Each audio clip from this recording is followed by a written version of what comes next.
Chapter 1. The Brief. Sloane Sterling stared at the client brief on her tablet, then at her boss, then back at the brief. "Let me get this straight," she said, her voice dangerously calm. "You want me to improve the public image of a man whose last media appearance involved him accidentally throwing a reporter into a decorative fountain because the flash photography was, and I quote, an affront to the moon's quiet dignity?" Her boss, a man named Henderson, who had the permanently haunted look of someone who'd seen too many brand crises, nodded slowly. "That's the gist of it, yes. King Calen of the Lycanthian territory. His kingdom's borders overlap with the city's northern districts. The city council is concerned about his approval ratings among the human populace. They're currently hovering somewhere between imminent threat and sentient thunderstorm." "A sentient thunderstorm would be more personable," Sloane muttered, scrolling through the attached file. It was mostly just one photo, taken from a distance, of a man who looked like he'd been carved from a mountain and was deeply unhappy about it. He was enormous, broad-shouldered, with a mane of dark hair and a scowl that could curdle milk from 3 towns over. He doesn't do interviews. He doesn't do public appearances. His official royal portrait looks like a mugshot. What am I supposed to work with here, Henderson? Good bone structure and a palpable sense of menace? "That's why we're bringing in the best," Henderson said, attempting a reassuring smile that didn't quite reach his eyes. "Sloane, you made the CEO of a pesticide company seem like a champion of bees. You convinced the public that a boy band's lead singer didn't actually try to adopt a badger. If anyone can make this gruff monarch seem approachable, it's you." "I'm a publicist, not a miracle worker," she grumbled. But a perverse spark of interest was already igniting. This wasn't just another vapid celebrity needing a reputation scrub. This was a challenge on a mythological scale. A real, honest-to-goodness, capital K, king. A werewolf king, no less. She scrolled further and found what she was looking for: the legal framework. The Lycanthian Accord. Signed in 1987, revised twice since. It was the treaty that kept the city from becoming a war zone and the wolves from becoming an urban legend with claws. She'd studied the broad strokes in college. Everyone had. But the details were the kind of dense, interspecies legalese that made tax law look like a beach read. The gist. Lycanthian territory was a sovereign enclave within the city's northern districts, governed by its own crown and council. In exchange for territorial sovereignty, the Lycanthian monarch submitted to a joint advisory board for cross-border matters: trade, infrastructure, emergency services. Human citizens who lived in the overlap zones had limited voting rights on shared municipal issues, a clause nobody had ever actually tested. And critically, the accord required the reigning alpha to maintain a minimum public trust threshold among the human populace. If it dipped below 20%, the city council could invoke a formal review of territorial privileges. Calen's current approval was at 14%, 12% if you excluded people who were simply too frightened to express an opinion. "The initial consultation is this afternoon, at his palace," Henderson added, wincing slightly. "His palace?" "It's more of a fortress, in the woods, just north of the city line. Very rustic, lots of stone, and, probably fur." Sloane sighed, a long, theatrical sound of suffering. "Fine, but if I get eaten, my contract states my student loans are your responsibility." Chapter 2. The Throne Room. The palace was less rustic and more aggressively medieval. Great stone walls loomed over the tree line, and the gate was operated by 2 guards who were so large they probably had their own gravitational pull. Sloane, in her tailored blazer and carrying her "I mean business" leather tote, felt distinctly like a poodle about to be introduced to a pair of timber wolves. She was led into a cavernous throne room. The air was thick with the scent of wood smoke, old stone, and something else. Something wild and clean, like pine needles after a storm. And there he was, sitting on a throne that looked like it had been hewn from a single giant oak tree, was King Calen. The photos hadn't done him justice. They had captured the size and the scowl, but they'd missed the sheer, overwhelming presence of the man. It was like standing next to a high-voltage power line. Every instinct in Sloane's body screamed at her to either run or offer a formal apology for her own existence. She chose a third option: brazen professionalism. She strode forward, her heels clicking an audacious rhythm on the stone floor. "Your Majesty," she began, her voice crisp and clear. "I'm Sloane Sterling. My firm was contracted by the City Liaison Office to—" She stopped. He hadn't moved. He hadn't spoken. He was just staring. His eyes, a startlingly intense shade of whiskey gold, were locked on her. It wasn't a glare, not exactly. It was more focused than that. It was the kind of look a predator gives something it has never seen before and is trying to decide whether to eat it or study it. Then, for a split second, those golden eyes seemed to flash, to burn with an inner light that made the hair on her arms stand up. Beside the throne, a slightly less colossal man with sandy hair and a weary expression, who Sloane vaguely recognized from the file as his beta, Ronan, coughed pointedly. "My king," he prompted. "The human. She's speaking." Kaelin blinked, a slow, deliberate motion. His gaze swept over her, from her meticulously styled hair down to the tips of her sensible yet stylish heels. His jaw was clenched so tight she could see the muscle ticking. "Okay," her internal monologue supplied helpfully. "This is going great. He's either about to have me executed for making too much noise, or he's forgotten how to use words. This man has the conversational skills of a particularly intimidating boulder." "You," Kaelin finally rumbled. The single word was a deep, resonant bass that vibrated through the floor and straight up Sloane's spine. "Yes, me," she replied, forcing a bright, unbothered smile. "Sloane Sterling, here to help you not look like a fugitive from a Viking epic every time you're mentioned in the news." She held up her tablet. "I've prepared a preliminary strategy deck outlining a 3-phase approach to enhancing your public persona. Phase 1 is humanization. We'll start small. Photo ops, charity appearances, nothing too strenuous. The Accord requires you to maintain a minimum trust threshold, and right now you're 6 points below it. If we don't move the needle, the City Council can invoke a territorial review." He continued to stare, his expression unreadable. Sloane's professional smile began to feel like it was cracking under the pressure. This was worse than the Badger incident. At least the Badger had been communicative. "So," she said, her voice taking on a slightly manic edge of cheerfulness. "What do you say, Your Majesty? Ready to become the people's king?"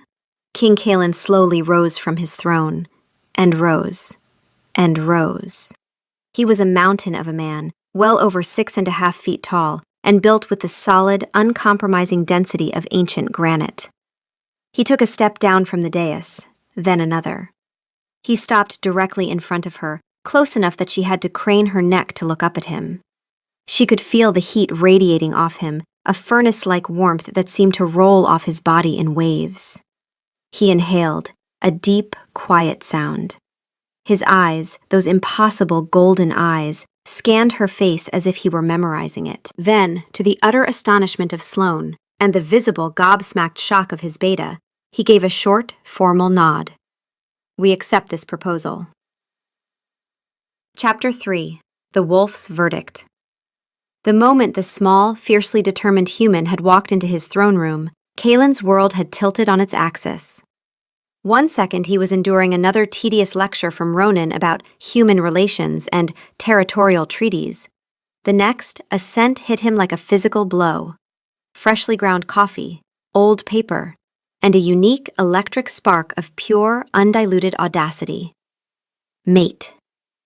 The word wasn't a thought. It was a thunderclap from his wolf, a primal, possessive roar that echoed through every fiber of his being, shaking him to his very core. The wolf, an ancient and usually taciturn beast that had been dormant and sullen for over a century, was suddenly wide awake. It was howling, clawing at the inside of his ribs, and screaming a single, frantic, glorious word. Mate. Mate. There, the small one, the one that smells like determination and sugar-free vanilla syrup. Ours. Kaelin had frozen. His entire being, Every instinct honed by centuries of alpha command was focused on the woman who had just strode into his hall as if she owned it. She was tiny compared to his people, fragile-looking, with bright, intelligent eyes and a mouth that was set in a firm line of purpose. She was magnificent. Ronan was nudging him, saying something about the human and speaking. Kaelin could barely process it. His wolf was too loud, offering a running commentary that was both unhelpful and deeply mortifying. She is making sounds with her mouth hole. A challenge. No, wait, a song? A speech? It is beautiful. Ask her to do it again. Tell her we will give her the finest kill from the morning's hunt. Also, she is very small. Could we carry her?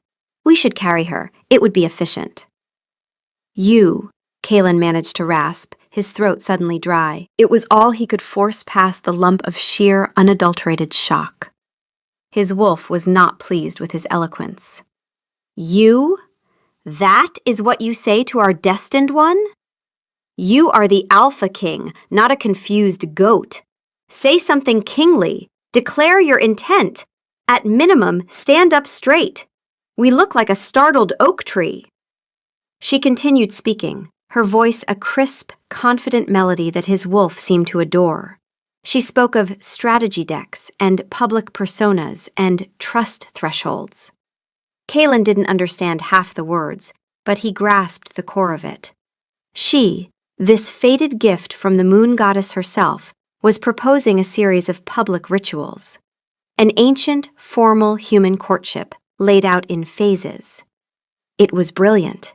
It was complex. He was utterly captivated. Phase 1. Humanization. She would test his character. She would arrange trials in the public eye to see if he was worthy. He had heard of such old human traditions, where a suitor had to prove his quality not through brute strength, but through cunning and virtue. She is testing our worth, his wolf howled with glee. She is clever, a clever mate for a clever king. We must not fail. Also, her shoes are making a very pleasing clicking sound. We approve of the clicking. He rose from his throne, his legs feeling strangely unsteady. He needed to be closer, to breathe in her scent, to confirm what his soul was screaming at him. He walked toward her, the entire hall fading into a dull gray background. There was only her. Coffee, paper, audacity, mate. He inhaled. Her scent was a dizzying cocktail of modern life and ancient destiny. It was perfect. We accept this proposal, he declared, his voice ringing with a conviction that had been absent for decades. She blinked, her professional mask wavering for a fraction of a second. He had seen it. A flicker of something. Surprise? Awe? His wolf preened. She is impressed by our decisiveness. Also, we should tell her about the elk we killed last Tuesday. Females appreciate a good provider. As she was escorted out by a still stunned Ronan, Kaelin stood motionless in the center of his hall. The silence descended again, but it was different now. It was filled with a buzzing, hopeful energy. Ronan returned a few minutes later, his face a perfect picture of bewilderment. Kaelin, what in the name of the ancestors was that? You just agreed to a full-scale public relations campaign. You, the man who considers direct eye contact a form of aggression. She is initiating a courtship, Ronan, Kaelin said, his voice full of a reverence Ronan had never heard before. Ronan stopped dead. He stared at his king. What? It is an old human tradition, a series of public trials, to test my worthiness as a mate. Ronan's mouth opened and closed several times. He looked like a fish that had just been asked to explain theoretical physics. Kaelin, he said slowly, carefully. She is a publicist. It's her job. She is being paid by the city to make you seem less... you. Her cleverness is astounding, Kaelin mused, completely ignoring him. To disguise a sacred ritual as a civic duty. It provides the perfect cover. No one will suspect her true intentions until the trials are complete. She is testing my compassion, my temperament, my place among the people. He turned to his beta, his golden eyes burning with a newfound fire. I will not fail her. Ronan opened his mouth to argue, then closed it. He knew the law as well as Kaelin did. Once an alpha formally declared a mating pursuit, and that look in Kaelin's eyes was as formal a declaration as any words. Pack tradition forbade any member of the court from interfering with the courtship.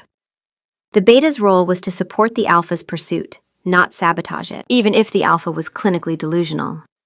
He was bound by law to let this disaster unfold. Ronan stood there for a long moment. Then he sighed, a sound of profound, bone-deep exhaustion. He pulled a silver flask from inside his tunic and took a long, desperate swallow. This was going to be a long, long contract. Chapter 4. The First Trial. Sloane triple-checked the call sheet, tapping her pen against her clipboard with nervous energy. Okay, simple plan, in and out. King Kaelin arrives, we get him in the puppy pen. He crouches, he pets a golden retriever puppy. A puppy, Kaelin, not a full-grown wolf. He looks vaguely benevolent for 30 seconds, the photographer gets the shot, and we leave. Got it? She was speaking to Ronan, who was leaning against the wall of the Northwood Animal Shelter, looking like he'd aged a decade in the past week. Theoretically, Ronan said, his voice flat. But you're underestimating his capacity for creative interpretation. I've sent him 5 emails, 3 text messages, and a carrier pigeon with a laminated instruction card. How much clearer can I be? Sloane demanded. The pigeon was a nice touch, Ronan admitted. He thought it was a tribute. He's having the bird formally honored in the palace aviary. Of course he is. Sloane hesitated, then asked the question that had been nagging at her. Is there anything I should know? Politically? I keep hearing rumblings about a council of elders and some kind of succession issue. Ronan's expression tightened. The council is traditional. There's been talk of a betrothal arrangement with Lady Selena of the Bloodstone Pack to consolidate territories. Some elders think Kaelin needs a proper Lycanthian queen, not, he gestured vaguely at everything, whatever this is. A PR campaign. Yes, that. He took a swig from his flask. Just be aware that not everyone in the palace thinks your work here is a good idea. Before Sloane could press further, a long, black, ridiculously imposing town car pulled up. One of the massive guards opened the door, and King Kaelin emerged. He wasn't in a suit. He wasn't in casual wear. He was wearing some kind of formal dark gray tunic, embroidered with silver thread that looked like it belonged in a museum. He was also holding a velvet box. Oh no, Sloane whispered. What is he holding?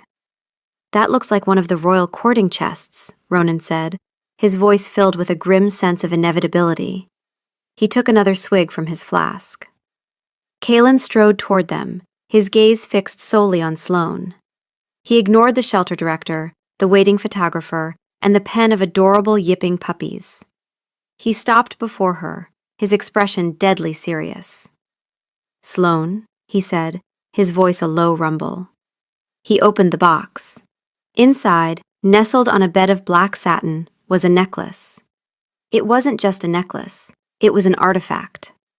A heavy silver chain interwoven with what looked like polished moonstones, culminating in a pendant carved from a single piece of amber with a wolf's silhouette inside. It was ancient, powerful, and probably worth more than the entire city block. The first trial, Kaelin announced. A test of compassion, to show that my heart is generous. He held the box out to her. A gift, for you.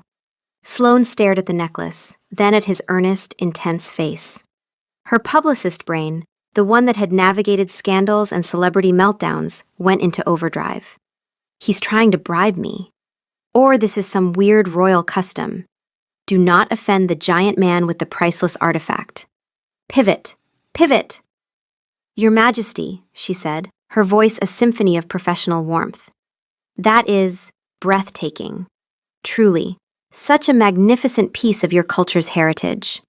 She gently placed her hand over his, stopping him from handing it to her. His skin was startlingly warm, almost feverish, and the contact sent an odd little jolt up her arm that she immediately filed under static electricity and refused to think about further.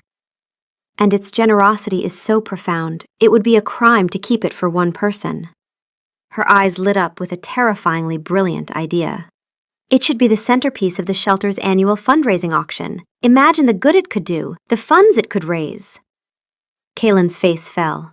Just for a second, a flicker of deep, genuine disappointment crossed his features. His wolf was whining. She rejected it, the gift of the Alpha. She has shamed us. But then his human brain, slowly catching up, processed her words. For the good of the people. Sloane was already turning to the shelter director, a woman who looked like she was about to faint. Marla, darling, would you look at this? His Majesty has so graciously offered this incredible piece for your auction. We'll need a press release immediately. The photographer, sensing a story, started snapping pictures. Kaylin was still standing there, holding the box, looking utterly bewildered. And in that moment of confusion, a tiny, fluffy orange kitten that had escaped its enclosure decided that the king of the werewolves' leg was a fascinating new climbing tree. It scaled his expensive trousers with its tiny needle-like claws, and upon reaching his shoulder, settled into the crook of his neck and promptly fell asleep, purring like a tiny motor. Kaylin froze, his entire body rigid. He looked down at the kitten, then at Sloane, a look of sheer panic in his golden eyes. His wolf was in crisis. What is this creature? It is touching the royal person. It is very soft. We will allow it. But only because we are magnanimous, not because it is warm and smells like milk. Sloane's smile was blinding. Oh, look at that, she chirped. Hold that pose, Your Majesty. Click, click, flash. The picture was on every news site within the hour. King Kaylin, the fearsome monarch, staring awkwardly into the middle distance, while a minuscule ball of fluff slept on his shoulder. The headline practically wrote itself. The King and the Kitten, a softer side of Lycanthia's leader. His approval rating jumped 7 points. Sloane watched him from the sidelines as he was eventually coerced into the puppy pen. He moved with a stiff, unnatural caution, as if he was afraid he might accidentally break one of the small, wriggling creatures. He looked deeply uncomfortable and utterly miserable. The public, however, saw something else entirely. They saw a powerful man being gentle. They saw shyness. They saw a gentle giant. Kaylin caught her eye from across the pen. He looked lost, confused, and deeply, profoundly betrayed. She gave him a cheerful thumbs up. Then she turned away and pressed her fingers to her temples, because the headache was back, and because the look of bewildered trust in his eyes had done something to her chest that she refused to examine on company time. Chapter 5. The Alpha's Interpretation.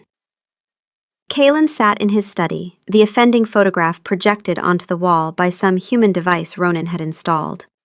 He was glaring at the image, a formidable scowl on his face. The kitten was a fuzzy orange blotch on his shoulder, but his gaze kept sliding to the edge of the frame, where a small part of Sloane was visible. She was smiling. I do not understand, he grumbled, turning to Ronan, who was looking at the photo with an expression of pure, unadulterated glee. What's not to understand? Ronan chuckled. It's perfect. You look like a Disney prince who got lost on his way to the castle. The humans love this stuff. She rejected my courting gift, Kaylin said, the sting of it still fresh. In front of everyone. She shamed us, his wolf snarled. She took our offering and gave it away, although the small orange creature was acceptable. We have named it Sir Fluffington in our private thoughts. This is confidential. Kaylin, Ronan said, his amusement fading into something more serious. He was trying, bless him. It wasn't a courting gift. It was a photo opportunity, a PR stunt. She didn't reject you. She used your grand gesture to make you look good. And it worked. The shelter has already had 3 major donors match the estimated value of that necklace. Kaylin considered this. His wolf quieted, listening. He remembered the look on Sloane's face, the brilliant, calculating spark in her eyes. She hadn't mocked the gift. She had repurposed it. She had taken his show of personal wealth and transformed it into a show of public benevolence. It was a test, Kalen said, a slow smile spreading across his face. Of course. Ronan blinked. A test? The first trial was not about the gift itself. It was about my reaction to her decision. Would I be selfish? Would I rage that my offering was not accepted for her alone? Or would I understand the wisdom of her choice to benefit the community? He stood up and began to pace. She is testing my suitability as a king, not just a mate. Her mind is magnificent. She is clever, his wolf agreed, its mood swinging wildly from outrage to adoration. A wise queen. She saw the path to victory where we only saw the path to her hand. Our mate is a strategist. Also, do you think she would like a deer? We could leave a deer on her porch. A nice one. With a ribbon. Ronan stared at him. You're really committed to this narrative, aren't you? It is not a narrative, Ronan. It is destiny, Kalen said with utter seriousness. He paused, his expression turning contemplative. The bond. It burns in me, Ronan. But I am not a fool. I know it is one-sided. Ronan looked up sharply. This was new. The mate bond is the wolf's recognition, Kalen continued, his voice quiet and raw in a way Ronan rarely heard. But it means nothing unless she chooses it freely. She will not feel the pull until she accepts me, truly, with her own heart, not because of magic, not because of destiny, because of who I am. He looked at the picture again. That is why the trials matter. That is why I must earn her.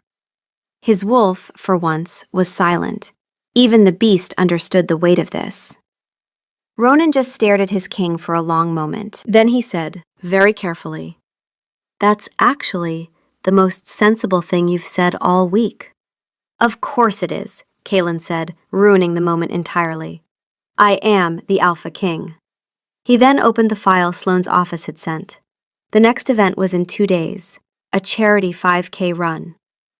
Ronan, Kalen said, his eyes gleaming. What is a 5K? It's a run, for 5 kilometers, Ronan explained. People run to raise money for sick children. Kalen's brow furrowed.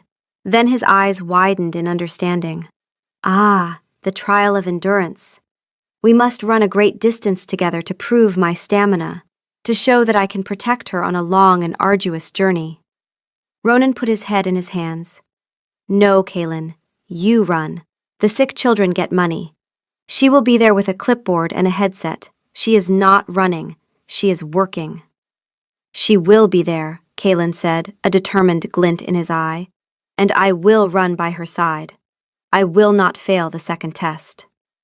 Ronan didn't bother arguing. He just pulled out his flask. It was getting more use in this last week than it had in the past century. He was going to need a bigger one. We should also bring the deer, the wolf added, as a mid-run snack. For her. Chapter 6. The Trial of Endurance. I am not running. Sloane said the words slowly, enunciating each one as if speaking to a child, or a very stubborn golden retriever. I am here in a professional capacity. I wear the polo shirt. I hold the clipboard. I do not run, especially not for 5 kilometers. My cardio is exclusively reserved for running late and running out of patience. King Kalen, dressed in athletic wear that looked like it had been woven from shadows and moonlight, and was doing frankly criminal things to his shoulders and forearms, a fact Sloane's brain registered and immediately classified as top secret, did not seem to be listening. He was stretching, a series of fluid, powerful movements that made several passers-by openly stare. It is the trial of endurance, he said, his voice a low, serious rumble. We must face it together. It is a fun run, Your Majesty, not the feudal Olympics, she hissed, trying to keep her voice down. The park was swarming with people in brightly colored t-shirts, upbeat pop music blaring from speakers. It was a nightmare of forced cheerfulness. Your job is to start the race, run it, look good for the cameras, and finish. My job is to make sure the cameras are in the right place. My place is by your side, he stated, as if it were the most obvious fact in the universe. A horn blew in the distance, signaling the start of the race. The crowd surged forward. Kaylin simply put a large hand on the small of her back and propelled her along with them. The heat of his palm burned through the thin polo shirt like a brand. Sloane's traitorous spine tingled. No, no, no, she protested, stumbling to keep up with his long, effortless strides. I'm wearing flats with zero arch support. This is a violation of several workplace regulations. He slowed his pace to match hers, a long, loping jog that was probably a cool-down for him, but was a full-on sprint for Sloane. He created a bubble around them, his sheer size and intimidating presence parting the sea of runners. People gave them a wide berth. See, he said, a hint of a smile playing on his lips. We travel unhindered. We travel unhindered because everyone thinks you're about to bite them, she wheezed, clutching a stitch in her side after the first 200 meters. Could you at least try to look approachable? He responded by glaring at a man who jogged a little too close to them, a low, almost subliminal growl rumbling in his chest. The man yelped and veered off into a bush. Very good, his wolf purred. That male was far too close. He smelled like artificial banana flavoring. Suspicious. Sloane wanted to scream. This was a disaster. Her carefully planned photo ops of Kaylin smiling with child cancer survivors were being ruined because he was glued to her side like a 7-foot-tall barnacle of broody werewolf. A photographer from the City Chronicle, a particularly Weasley man named Jerry, saw his chance. He darted in front of them, his camera flashing. King Kaylin, is this your new girlfriend? He yelled. Before Sloane could formulate a scathing professional denial, Kaylin reacted. He didn't touch the man. He didn't have to. He just stopped, planted his feet, and loomed. The temperature seemed to drop 10 degrees. His eyes, which had been a warm gold in the morning sun, flashed with something ancient and dangerous. Back, he snarled. The single word was laced with an authority that vibrated in the air. Jerry the photographer froze, his camera dropping slightly.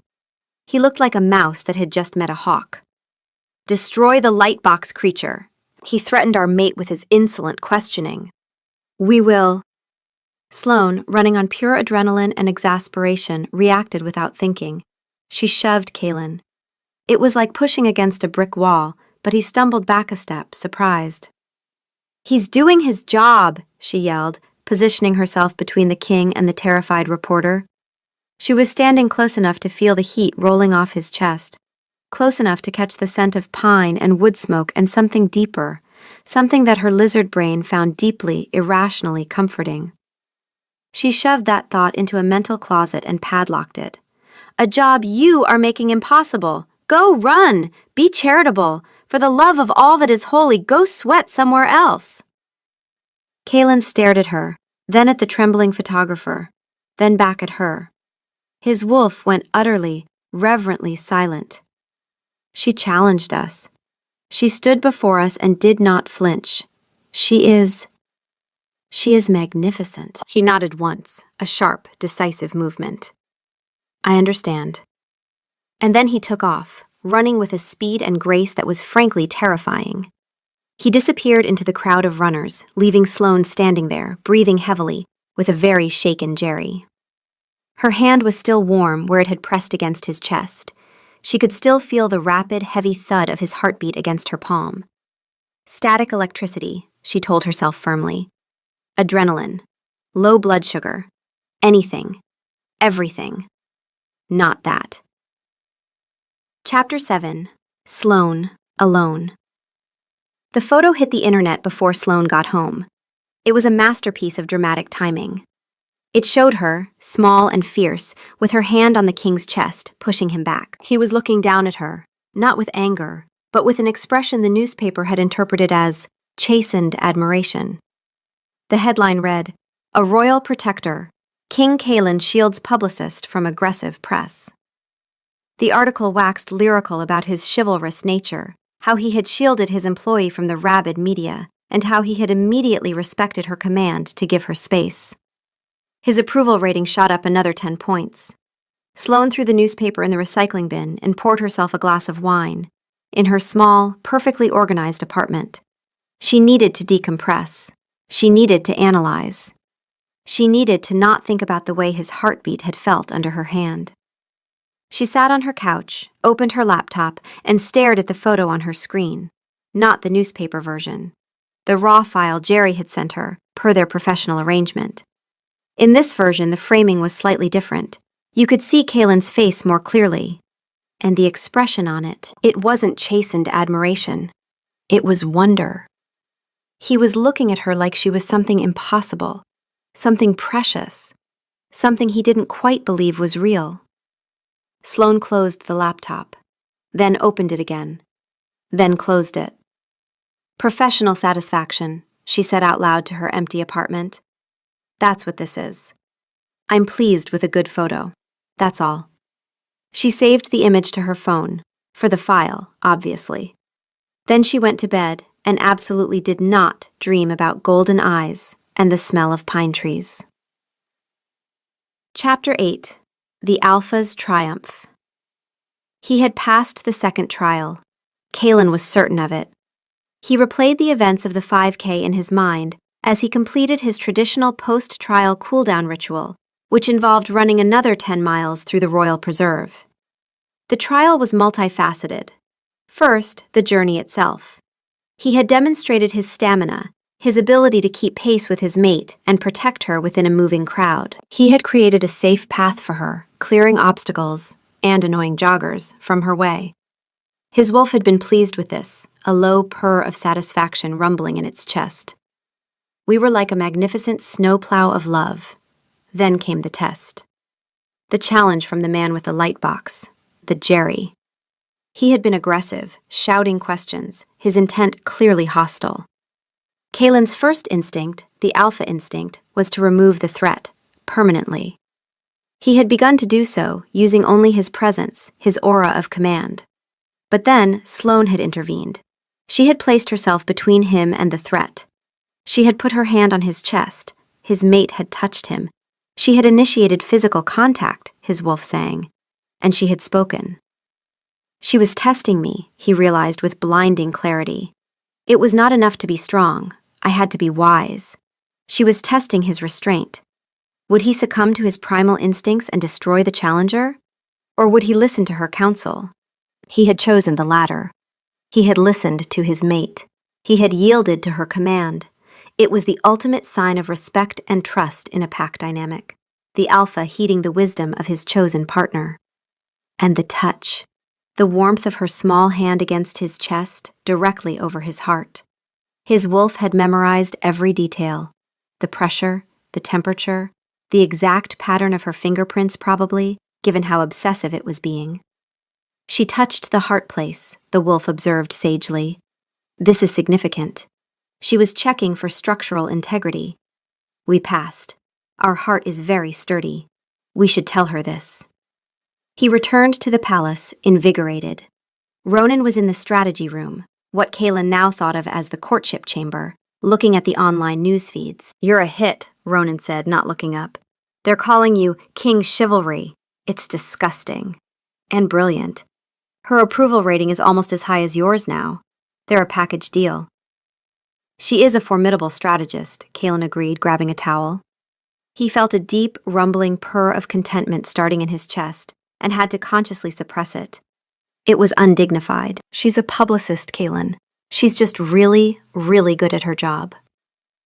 Her flushed cheeks after the trial, Kaylin mused, ignoring him. It was a clear sign of her pleasure with my performance. Ronan finally looked up from his tablet, his expression one of deep concern.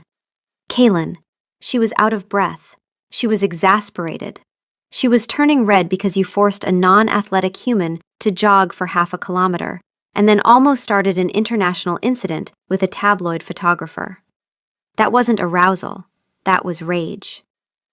Kaylin just smiled, a slow, confident smile that Ronan was beginning to truly despise.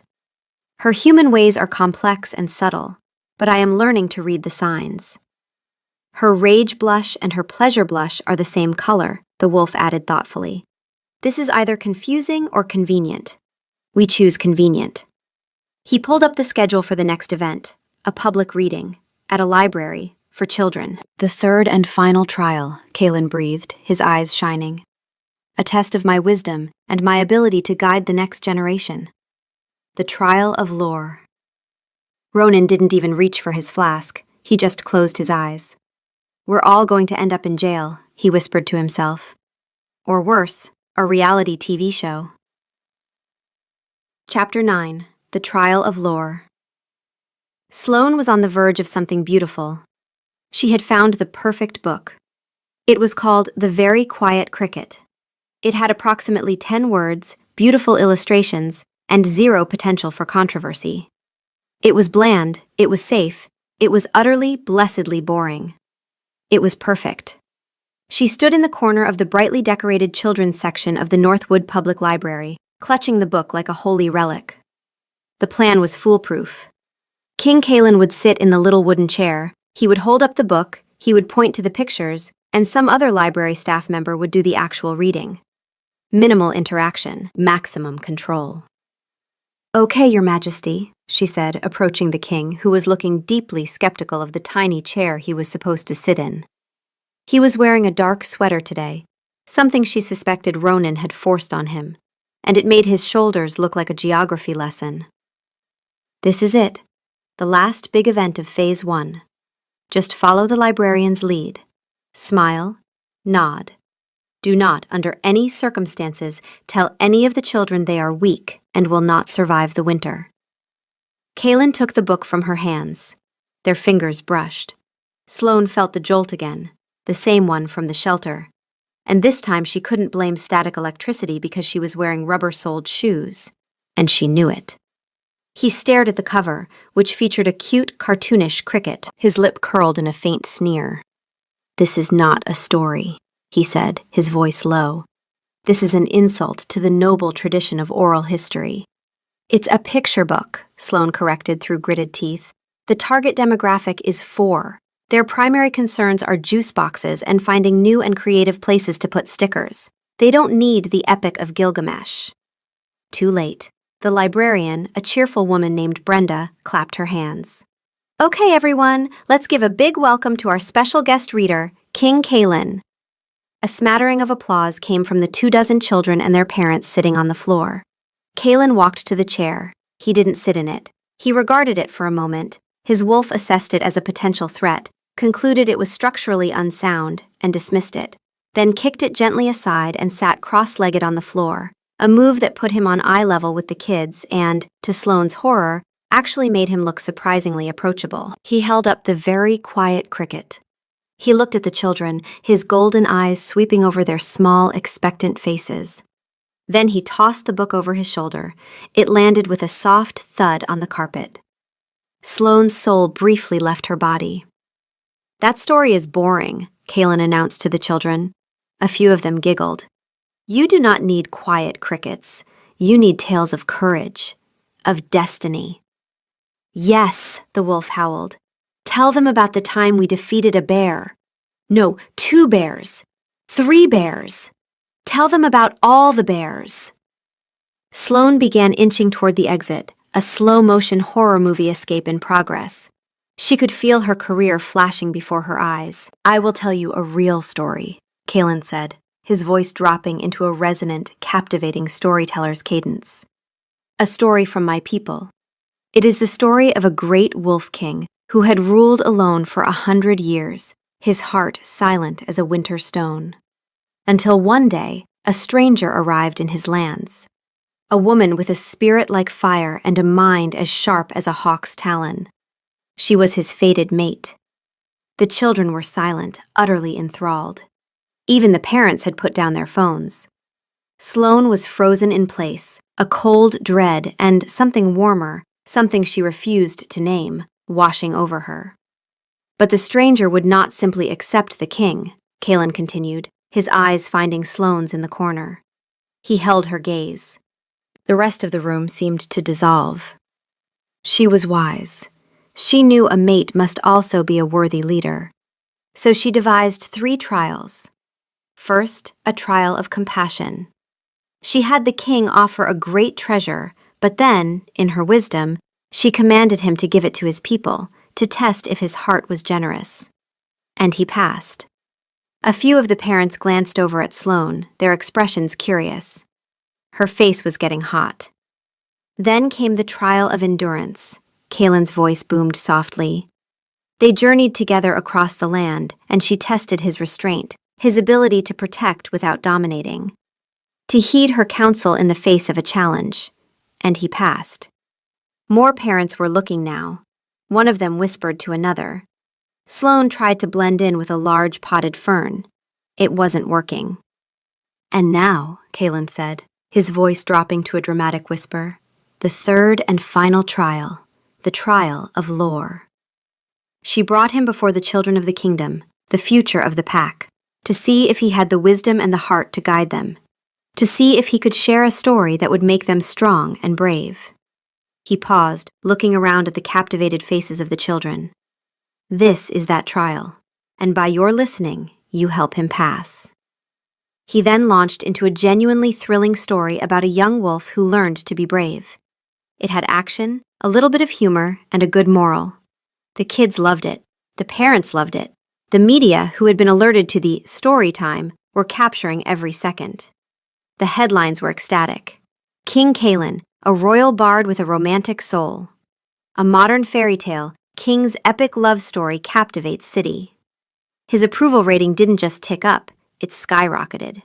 He was polling higher than free pizza and sunny weekends. After the story, as parents were getting their kids' books signed by the king, who was surprisingly patient with it all, though his wolf kept a careful count. 17 small humans have approached us. None have bitten. This is going well. Sloane was cornered by Brenda the librarian. That was just wonderful, Brenda gushed. And so romantic. You two are just like a fairy tale. Sloane forced a smile that felt like it was made of glass. We're just colleagues. Brenda winked. Of course you are, dear. Of course you are. Chapter 10. The Story She Couldn't Unhear. Sloane sat in her car in the library parking lot for 20 minutes after the event ended.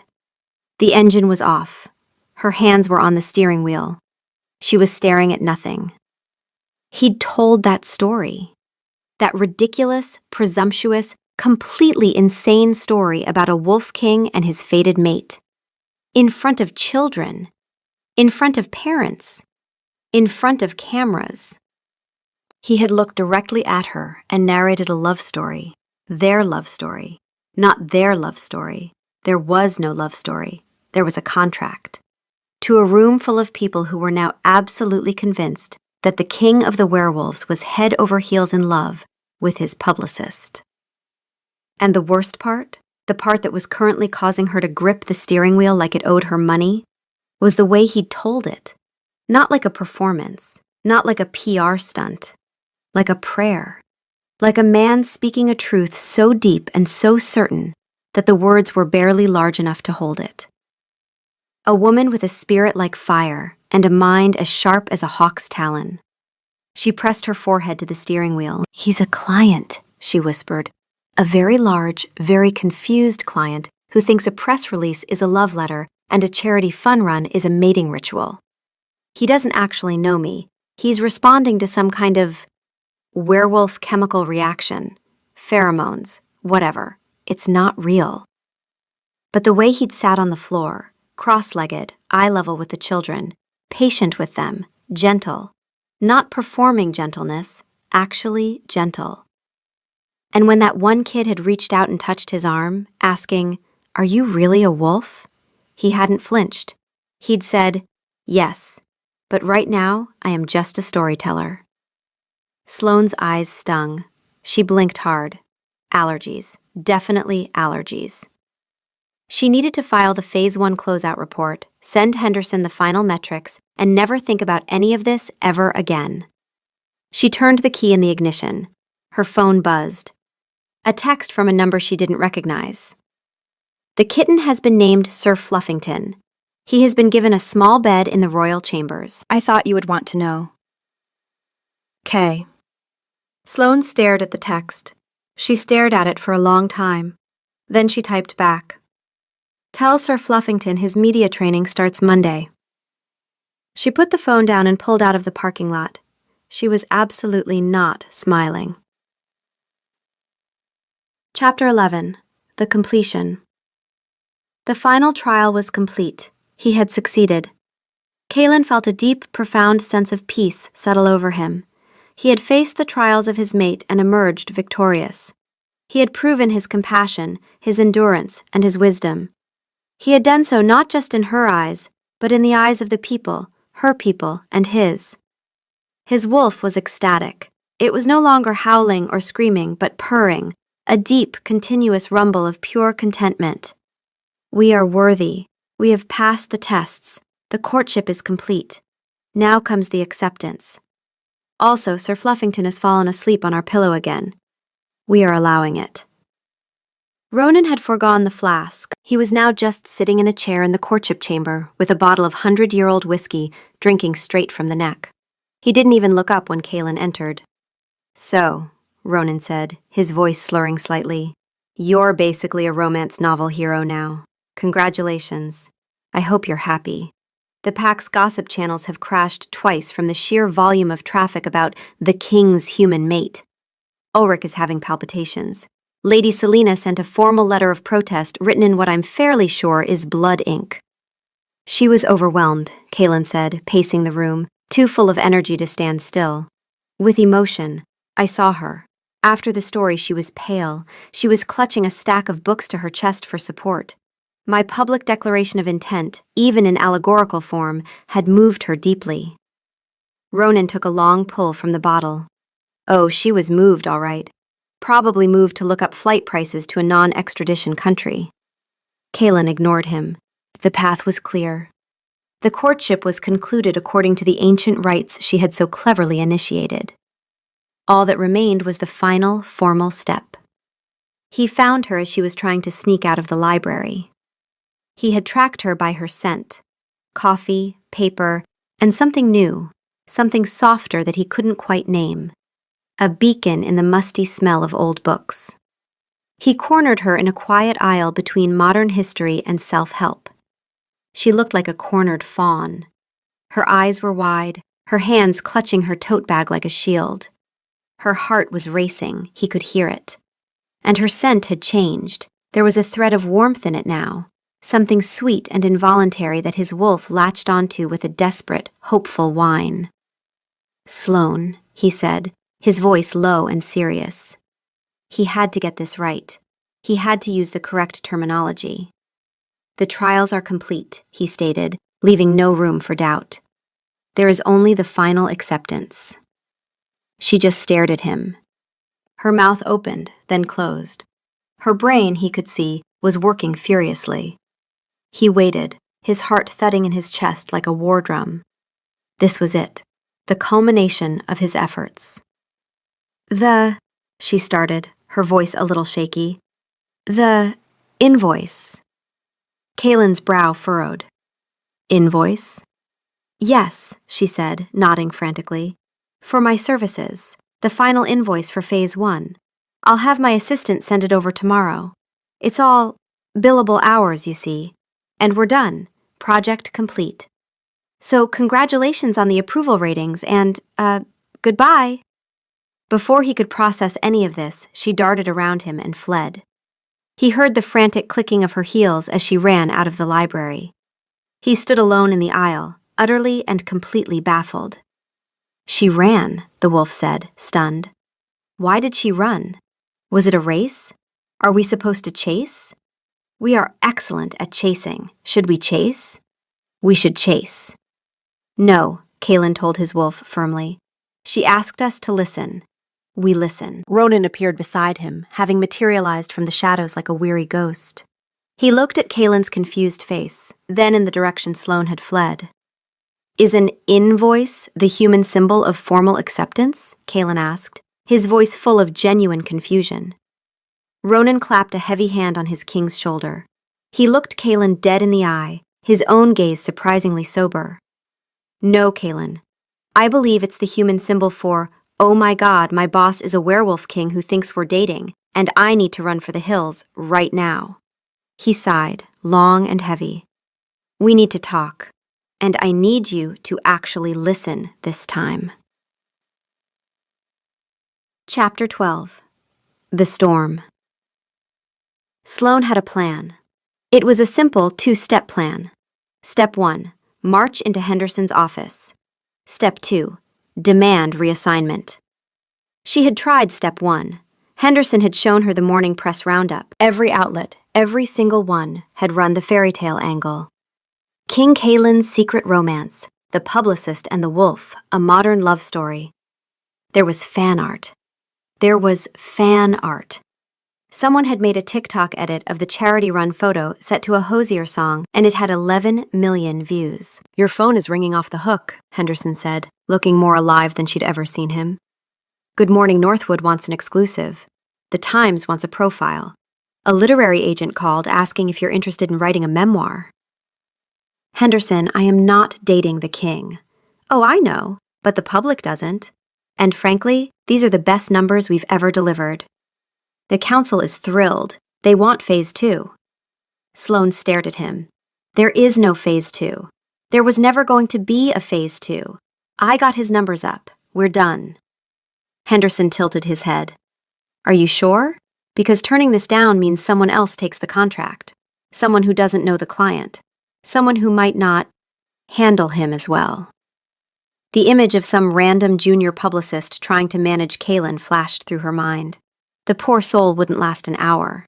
He'd show up with a courting chest and they'd have a panic attack. Or worse, they'd fall for the act. Except it wasn't an act, was it? That was the problem. It wasn't an act. She stormed out of Henderson's office and drove to the palace, not to continue the contract, not to see Kalen, to find Ronan and get some answers, because something about this entire situation was deeply, fundamentally off, and she was done being the only one who didn't know the rules of the game. She stormed through the gates, her fury a tangible force field. The giant guards, who usually looked at her with stony indifference, actually took a step back. She didn't wait to be announced. She followed the sound of shouting to the throne room. The scene inside was chaotic. Kalen was standing before his throne, facing a semicircle of imposing, gray-haired werewolves in formal robes, the Council of Elders. They looked like a collection of very angry, very well-dressed Muppets. "A public embarrassment," one of the elders was shouting. "Ulrich," she guessed, from Ronan's description. His beard seemed to vibrate with indignation. "Dallying with a human, and not even a high-status one. She's a list maker, a planner of parties. The Accord doesn't grant her any standing in this court." Standing to one side was a tall, statuesque she-wolf, with fiery red hair and a sneer permanently etched on her face. Lady Selena of the Bloodstone Pack. She looked like she'd stepped out of a bad 80s soap opera, but her eyes were sharp and calculating. She had clearly studied the situation and seen her opening. "He was promised to me, to unite the Bloodstone Pack with the crown," she declared, her voice dripping with venom. "And instead, he plays games with this human trinket." Selena's gaze flickered to the doorway. She had seen the headlines. She had watched the approval ratings climb. She knew, with a cold, strategic certainty, that the human publicist was a far more dangerous opponent than any warrior she'd ever faced. You could fight a sword. You couldn't fight a narrative. But narratives could be rewritten. Sloane had heard enough. Her personal crisis had just collided with a political one, and her patience had officially left the building. Kalen's head snapped up. He saw her standing in the doorway, and his entire demeanor changed. The anger in his face was replaced by a flash of something else. Hope? Panic? His wolf immediately started a wholly inappropriate victory howl. "She is my mate," he boomed, his voice imbued with that terrifying alpha command. It washed over the room, a wave of pure power. The elders flinched. Selena recoiled. It had no effect on Sloane whatsoever, except to annoy her profoundly. She was here for answers, and instead, she was getting this. Selena recovered first. "Her," she scoffed, a cruel laugh echoing in the hall. "That little thing? She has no wolf, no rank. She has no power here. She's nothing but a paper pusher." And that was it. The final straw. The culmination of weeks of stress, confusion, forced jogging, and the slow, horrible realization that she might actually have feelings for a man who communicated primarily through growling and dramatic proclamations. Sloane snapped. She strode into the center of the room, her tote bag slapping against her hip. "You're absolutely right," she said, her voice dangerously cheerful. Every eye turned to her. "I am a paper pusher, a list maker, a party planner. I am a publicist. And my professional advice to all of you," she said, her gaze sweeping over the stunned council and the sneering she-wolf, "is that you are a brand management apocalypse." She started ticking points off on her fingers. You've got a succession crisis, a hostile takeover plot from a rival pack, an interspecies incident, and an arranged marriage drama. This isn't a kingdom, it's a season finale. Your internal messaging is a disaster, and your public-facing image is, frankly, terrifying. She turned to Kalen, who was watching her with a look of utter, dumbfounded awe. His wolf was whispering, "She is yelling at the Council of Elders. She is yelling at Ulrich. No one yells at Ulrich. He once made a bear apologize. We are going to marry this woman or die trying." "And you, Your Majesty, all that work we did? The approval ratings? The goodwill? You just tanked it with your own people. You look weak and distracted. Congratulations on your brand implosion." She spun on her heel, her speech finished. "I quit." She marched toward the door, her heart hammering. She had done it. It was over. A large, warm hand closed around her arm, gently but with undeniable strength. She stopped but didn't turn around. "Don't go." It was Kalen's voice, but it wasn't the voice of the king. The Alpha command was gone. The boom was gone. It was just a man's voice, quiet and raw, with a vulnerability that hit her harder than any growl ever could. "I was wrong," he said, his voice pitched so only she could hear. The heat of him at her back was overwhelming. She could feel his breath stirring her hair. Ronan explained it. The invoice. He sounded like the word tasted strange in his mouth. "I don't understand. Your ways. The human part. I only know what my wolf tells me." He took a breath. "And my wolf is an idiot." "Hey," the wolf protested weakly. "We prefer passionately misguided." Sloane slowly turned to face him. The throne room was silent, the elders and Selena forgotten. His golden eyes were pleading.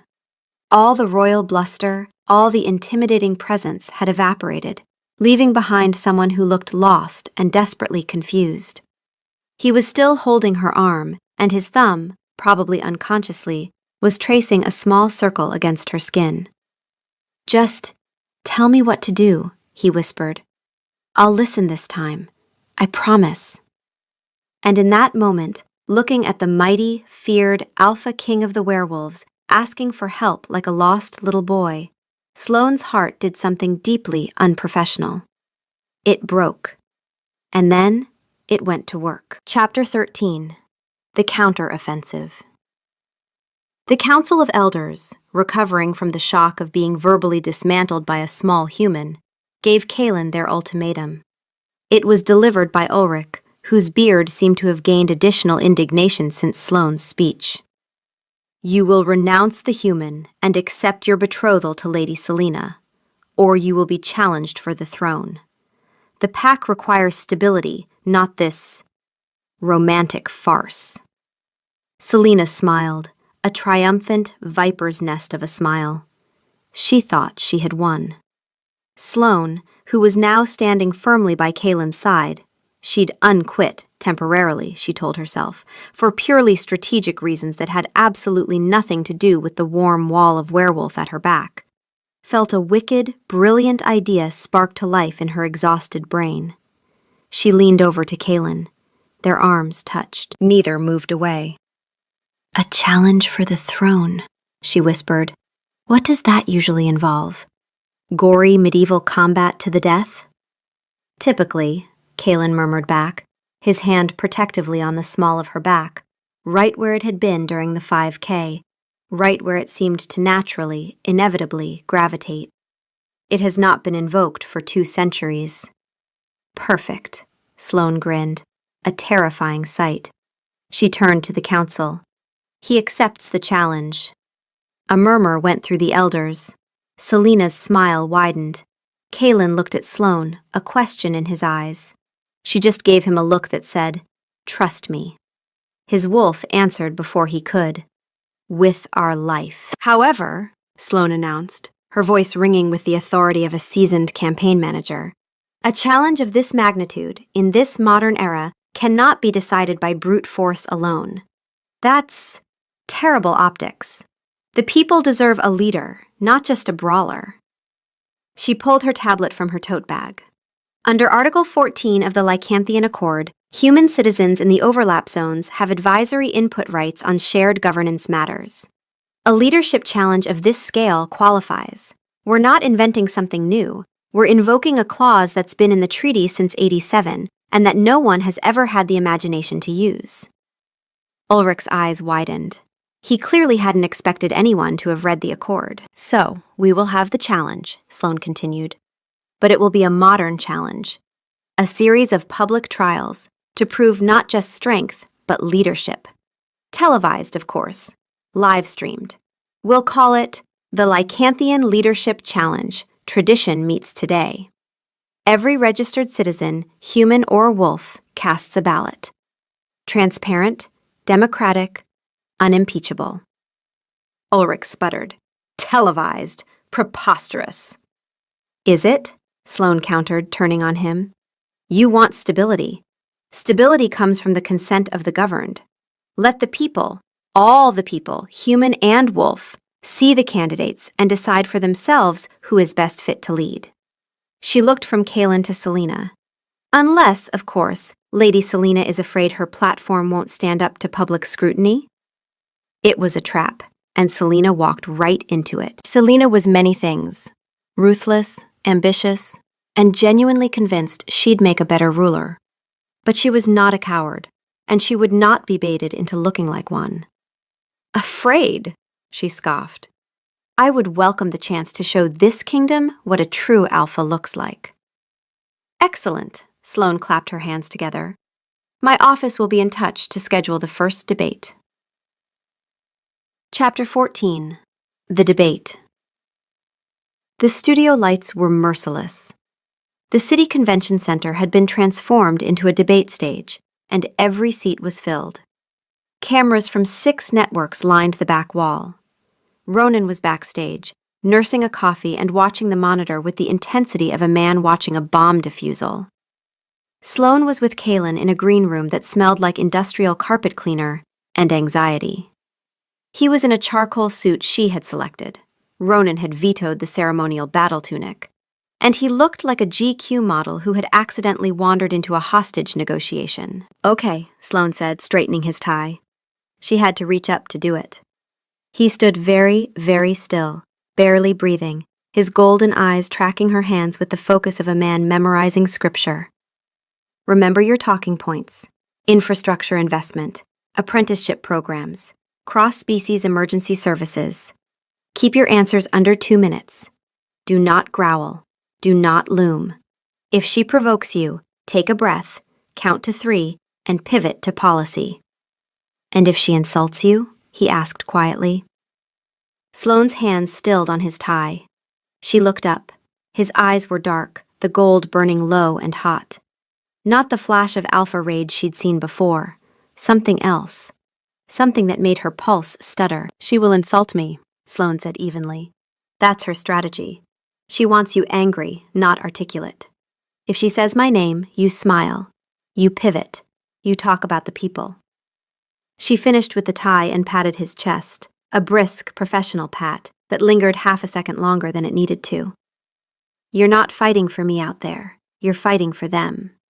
He caught her hand, held it against his chest, over his heart, exactly where she'd pushed him during the 5K. She could feel it thudding, hard and fast. "I'm fighting for all of it," he said. She pulled her hand back, gently. "Go be a king." The debate was a masterclass in contrast. Selena came out swinging, talking of old glories, bloodlines, and the strength of the Bloodstone pack. She was polished, aggressive, and unapologetically traditional. She painted a vision of Lycanthian supremacy, of walls and hierarchy, and a return to the old ways. Kalen spoke quietly. He spoke about the failing schools in the border districts that served both wolf and human children. He spoke about the 3-hour wait times at the cross-border medical clinic. He spoke about apprenticeship programs that would let young wolves train alongside human engineers, and human students study Lycanthian ecological management, which was centuries ahead of anything the city had developed. Selena attacked. He is soft. He coddles the humans. He would make us servants in our own territory. Kalen responded, his voice steady. I would make us partners. The strongest pack is not the one that fights the hardest. It is the one that builds the most. The live audience polling swung 17 points in his favor in the first hour. Selena, sensing the shift, played her card. And what of his human? She sneered. His little pet publicist who pulls his strings? Is she the one who will sit on the council? Will she whelp his heirs? The room went silent. Every camera pivoted to Kalen. Sloan, watching from backstage, stopped breathing.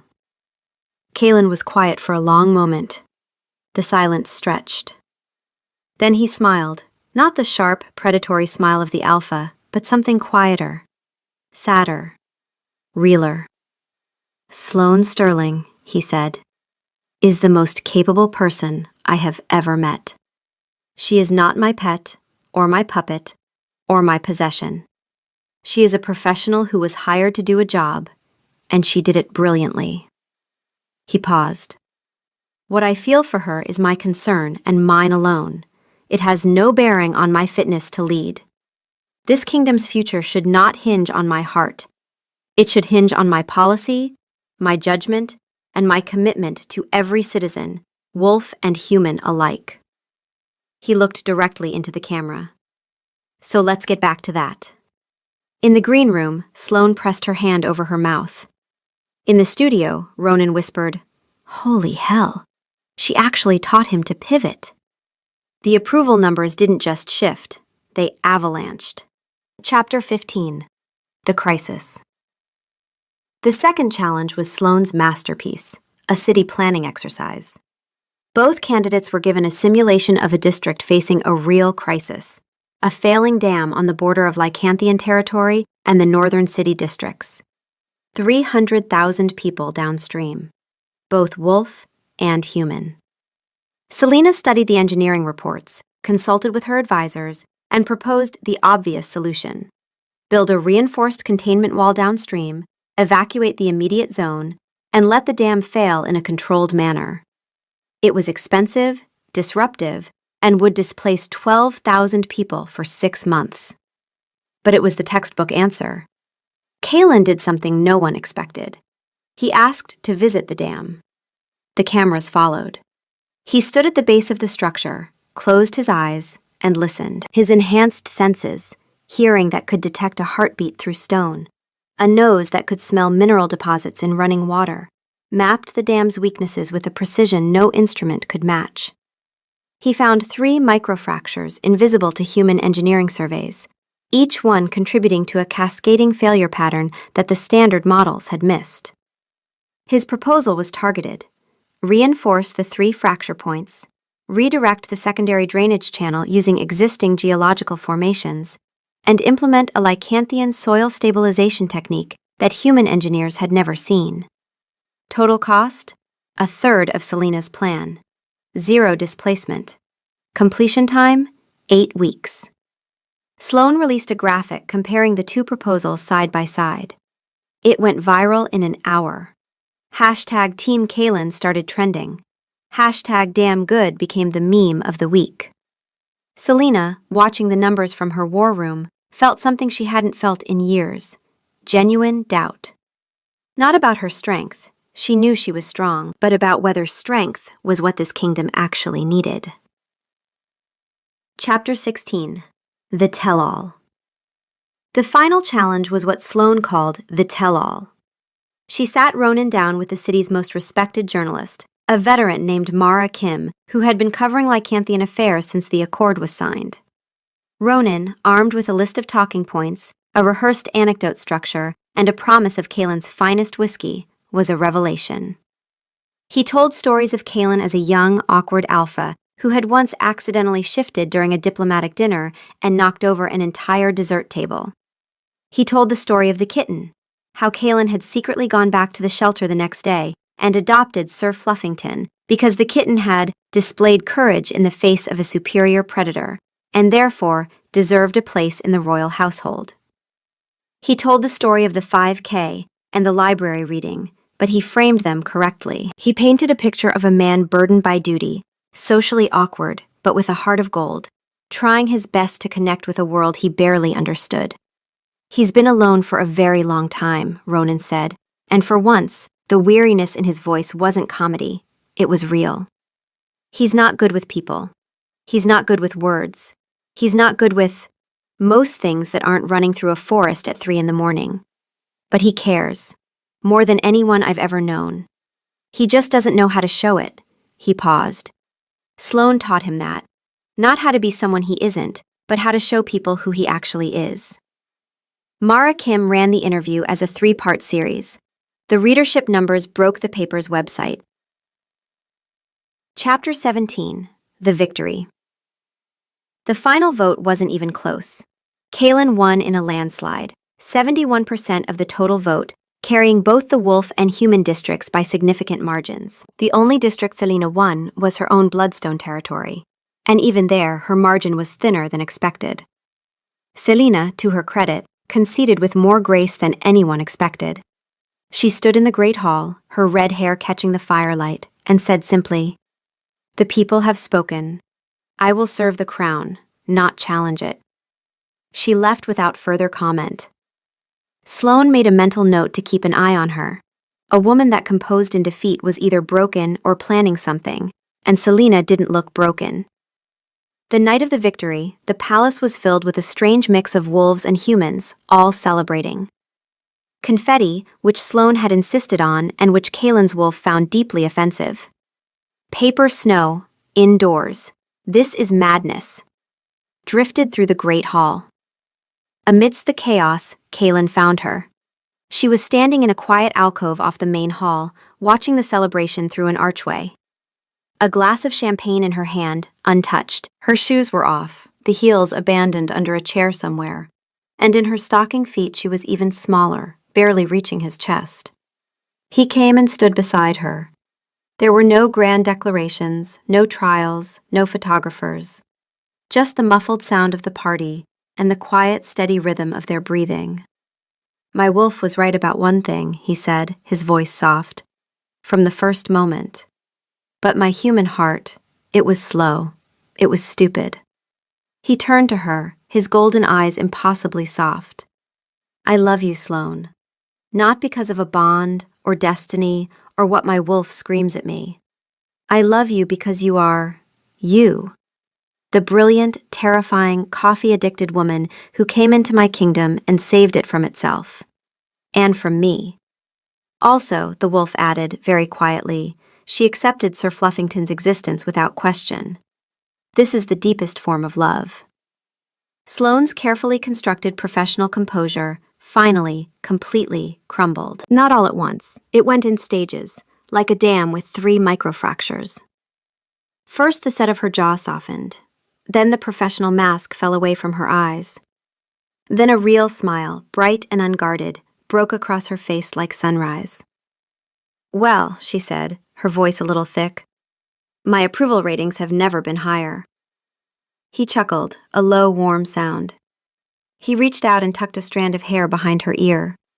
His fingers lingered, tracing the line of her jaw. She turned her face into his hand. "I'm not your mate because a wolf told you so," she said quietly. "I'm not a bond, or a destiny, or a trial." "No," he agreed. "I'm a publicist who is absolutely going to bill you for all of this. I would expect nothing less. And if you ever throw a reporter into a fountain again, I will end you." "Understood." She reached up, took a fistful of his ridiculously expensive suit jacket, and pulled him down to her.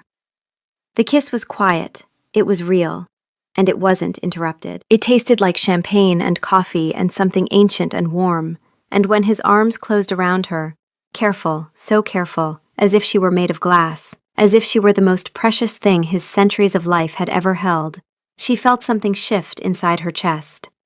A warmth, a pull, a recognition. Not a wolf bond, something more human than that. The simple, terrifying, wonderful knowledge of, oh, there you are. I've been looking for you. From across the hall, Ronan watched them. He took a sip from his glass, champagne, not whiskey, for the first time in weeks, and allowed himself a small, exhausted smile.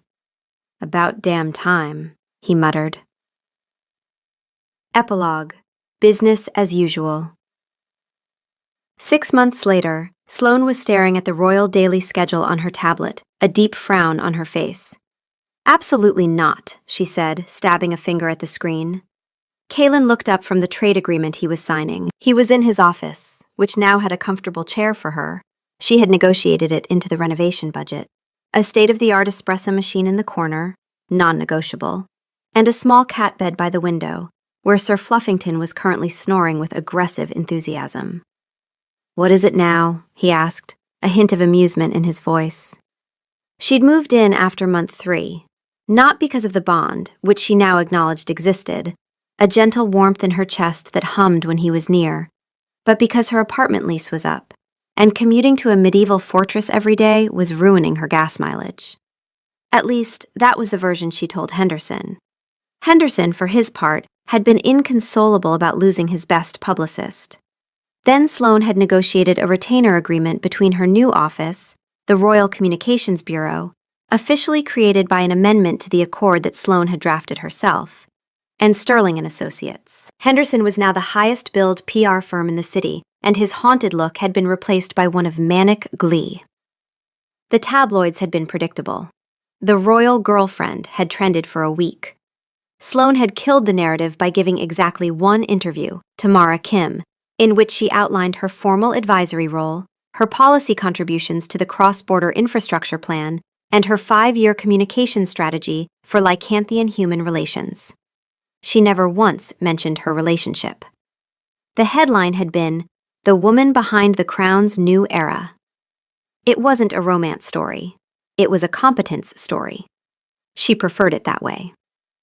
"You have a solemn procession of the equinox scheduled for Saturday afternoon," she said, looking up from her tablet. "I can't work with that. It's boring. The optics are terrible.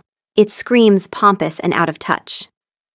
"It is a 1,000-year-old tradition, Sloane," he said, though he didn't sound particularly upset. "And it's being replaced," she declared, tapping on her tablet, "with the first annual Dunk the King Charity Carnival.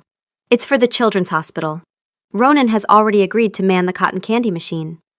Kaelin sighed, a long put-upon sound. "You want the Alpha King to sit in a dunk tank? To be submerged in water by the commoners for their amusement?" "The press will love it," she said brightly. "It's relatable. It's for a good cause.